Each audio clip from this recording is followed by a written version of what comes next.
Hey super scientists, we're looking at PT5 balancing chemical equations, also known as stoichiometry. This is page 12 in your lab notebook. So at the end of this note section, you'll be able to count the atoms in order to balance chemical equations. So while we're looking at chemical equations, we have a lot of different numbers and letters.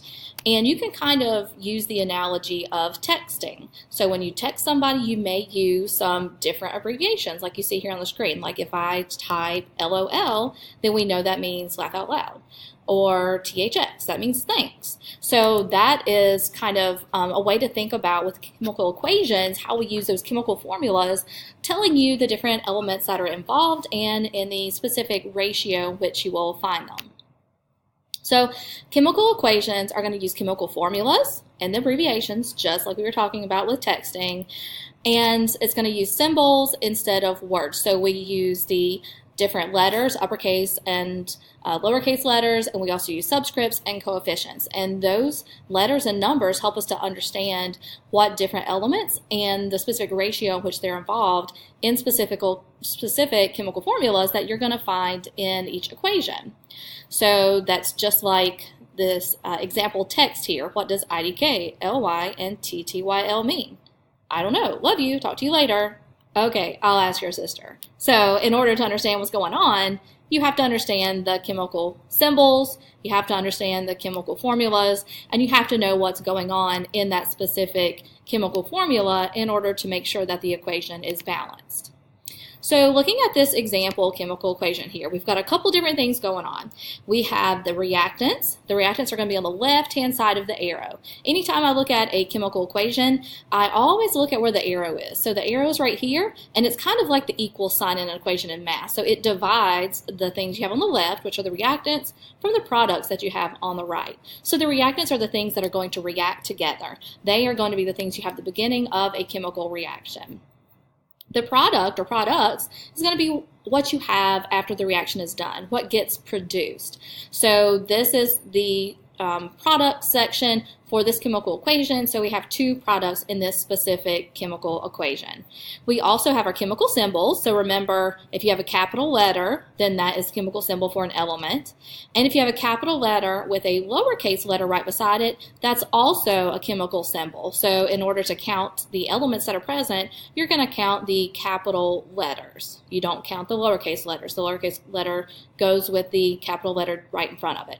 You also have an entire chemical formula, so it's all the things that are connected together, all the different letters, the chemical symbols that are touching, and that represents that they're chemically bonded together. And then you have these smaller numbers, and those are your subscripts. So anytime you have a subscript, that applies to the element directly in front of it. Sometimes you have coefficients, you have big numbers in the front. We don't have any coefficients in this particular chemical equation, but for example, if you had a 2 right here in front of this chemical formula, then that 2 would represent that there were 2 molecules of that particular chemical formula. So chemical formulas are just going to show you the elements that are present in that particular substance and the specific amount. So these are some common chemical formulas. Some of them you may be familiar with and some of them maybe not. H2O we've talked about a lot. So in H2O we have H, which is hydrogen, O, which is oxygen, and the subscript here is a 2. That 2 applies to the H only, so that's showing you there are 2 atoms of hydrogen. And then we don't have another number with this O, with the oxygen, so that indicates that there's just 1. It's understood that there's 1 if there's no other number that's correlated to it. The law of conservation of mass tells us that matter can't be created or destroyed. So in a chemical equation, the mass of the reactants is going to equal the mass of the products. So in order to satisfy the law of conservation of matter, the law of conservation of mass, both of those words are used the same, then a chemical equation has to be balanced. So in this example, we have iron. We have specifically 14.0 grams of iron. Now we also have sulfur. We've got 8.0 grams of sulfur. And when we add those together, 14 plus 8 that 14 plus 8 grams is equal to 22 grams. So the iron sulfide that is produced when they chemically react in the presence of fire gives us iron sulfide, 22 grams specifically. So when you're balancing chemical equation, in order to satisfy the law of conservation of mass, you have to have the same amount of atoms on the reactant side as you do the product side. And another way to look at that is you have the same amount of mass. So you have the same amount of grams, 14 grams here, 8 grams here, totals out to 22.0 grams. So you have the same amount of atoms of each element, and it's the same amount of mass that you have on each side. So in order to balance a chemical equation to satisfy the law of conservation of matter, we have to have the same number of atoms of each element on both sides of the equation. So here's an example for you, and this is a little bit more of a detailed example, but just to show you how this breaks down. We have 3 carbons. That 3 subscript goes with the carbon. So we have 3 carbons, and that's what's written down here. And then on this side, we don't have a subscript with a C, but we have this number in front, this coefficient. That coefficient is telling us there's 3 sets of carbon dioxide molecules, 3 molecules of CO2. So that means we have 3 carbons. So that's written down here as well. We have 8 hydrogens, so that's written right here. And we have 4, indicating there's 4 water molecules. So 4 times the H2, 4 times 2 is 8. So we have 8 hydrogens. And then we have 10 oxygens. So again, we've got this molecule number, this coefficient here. 5 times 2 is 10, so that tells us there are 10 oxygen molecules. And on our product side, we have 4 times this 1 oxygen, so that gives us 4 oxygen. Plus, we have got an oxygen over here too. So that's 3 times this 2. So that gives us a total of 6 oxygens right here. So these 6 oxygen plus these 4 oxygen gives us our total of 10.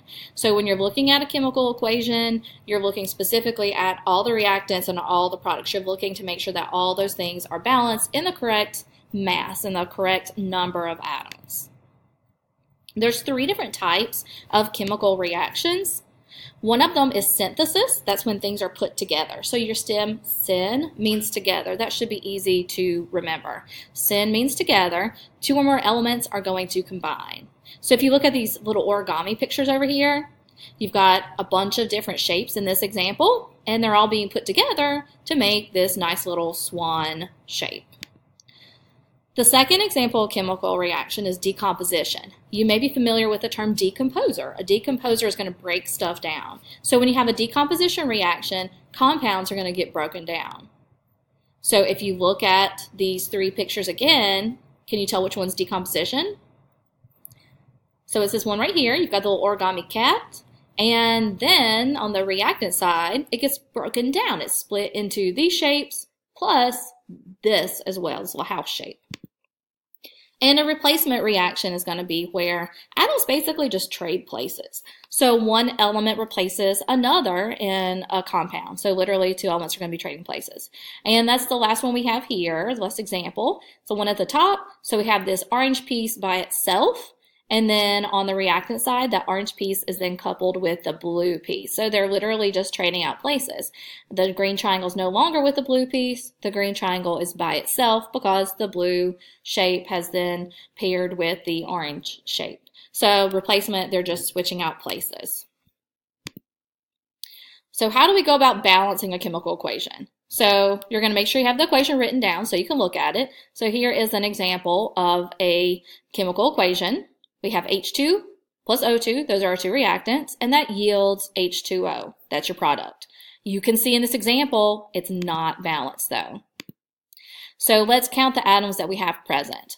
We had 2 atoms of hydrogen and 2 atoms of oxygen. We had H2 plus O2, and it said that it yielded H2O. We know that's not accurate because if you look at this, there's 2 red circles and only 1 red circle on the product side. So that's, if you're looking at it like a seesaw, then it's going to be unbalanced. It's not level. It's not flattened like the seesaw in the picture there. So it should be equal, reactants to products. So what if we added a 2 in the front? If we add a coefficient in front of H2O?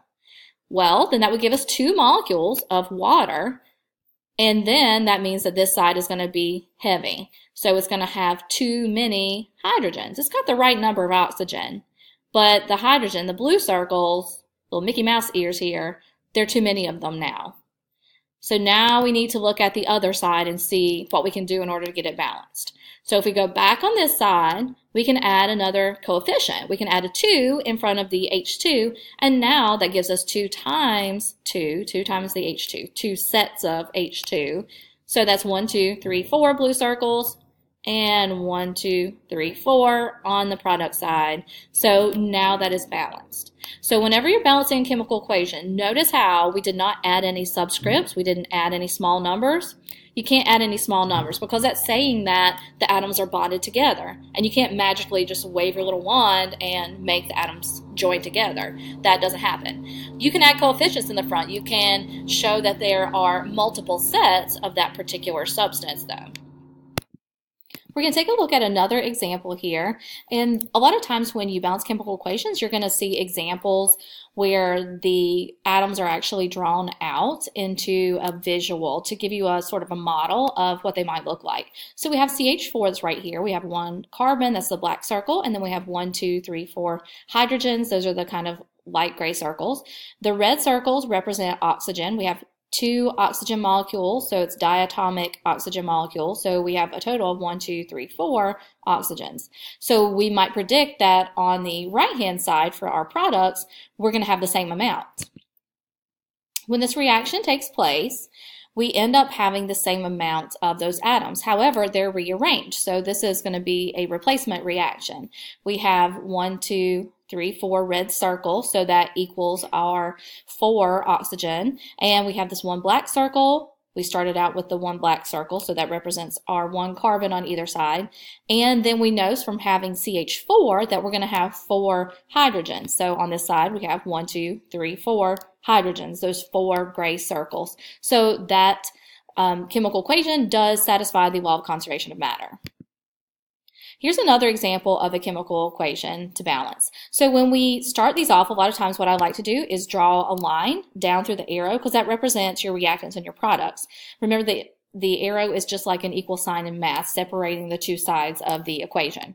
So we have 2 sodium atoms. I'm going to represent that by the green circles that you see here, and that 2 right here. So what I'm doing is I'm just showing you a visual by showing the green circles, and then also writing out the number of atoms. So we have the 2 sodium atoms here. For chlorine, I'm going to use a purple circle, and I have that 1 purple circle here, and then also have just written out that there's 1 atom of chlorine. And on this side, we have 1 sodium and 1 chlorine. So our 1 green circle, our 1 purple circle, and then again, I've just written out the amount that we have, 1 sodium, 1 chlorine. So we can see in looking at this equation, we have 2 sodium on the left-hand side as our reactants. We only have 1 on the right-hand side. So remember, we can't add any subscripts. We can't add any small numbers. But we're going to add coefficients in the front. So what we need to do is we need to put a 2 in front of the sodium chloride, in front of NaCl on the right-hand side. So adding that coefficient 2 now tells us that there's 2 molecules of sodium chloride. So remember that the 2 applies to all of the elements present in this chemical formula. So the 2 applies to the sodium and the 2 applies to the chlorine. So I've marked this out and put that there are 2 sodium present, and this now reflects that there are 2 green sodium, and now it also is telling us that there are 2 chlorine atoms. So I've got my 2 purple circles and have marked this out to keep a tally of how many atoms I have of each substance. So now looking back on our reactant side, we can see that this chlorine is not balanced. The sodium is fine. We have the 2 atoms of sodium, 2 atoms of sodium, but our chlorine is not balanced now. We have 2 chlorine in the products, so that means we need to have 2 over here in the reactant. So if we put a 2 in the front, that tells us there are 2 molecules of that chlorine. So we have 1, 2, and that now gives us our total of 2 atoms. So now we have a balanced chemical equation, and since this equation is balanced, it satisfies the law of conservation of matter because our reactants is now equal to the products. Our amount of reactants for each element, our amount of atoms for each element, is going to be equal to the amounts of the atoms that we have for each element in our products.